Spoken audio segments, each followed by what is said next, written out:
22 అధ్యాయంలో, మత్తయి సువార్త 22 అధ్యాయంలో ఒక పెండ్లి ఉపమానం ప్రభువు చెప్పాడు.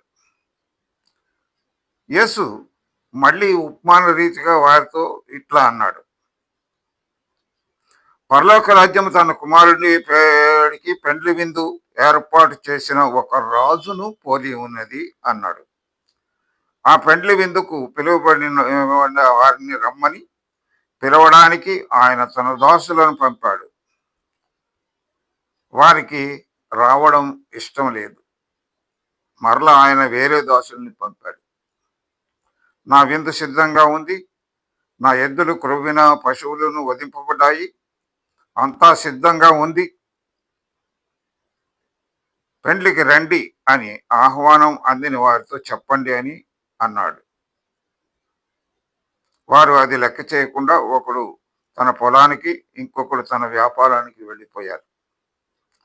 మిగిలిన వారు అతని దాసులను పట్టుకుని అవమానపరిచారు.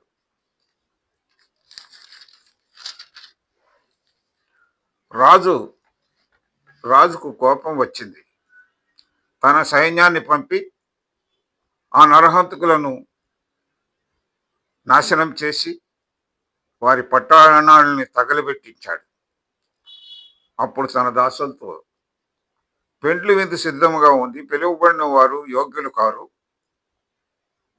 పెండ్లి విందు సిద్ధముగా ఉంది, పిలువబడిన వారు యోగ్యులు కారు. కాబట్టి రహదారుల్లోకి పోయి మీకు కనిపించిన వాళ్ళందరినీ పెండ్లికి విందుకు పిలువండి అని చెప్పాడు. ఆ దాసులు రహదారులోకి వెళ్ళి చెడ్డవారిని, మంచివారిని, తమకు కనిపించిన వారందరినీ పోగు చేసి విందునకు తీసుకొని వచ్చారు. వచ్చిన వారితో ఆ పెండ్లిశాల నిండిపోయింది. రాజు కూర్చున్న వారిని చూడడానికి లోపలికి వచ్చి అక్కడ పెండ్లి వస్త్రం ధరించుకొనకుండా ఉన్న ఒకరిని చూచాడు. స్నేహితుడా, పెండ్లి వస్త్రం లేకుండా ఇక్కడికి ఎలా వచ్చావు అని అడిగాడు.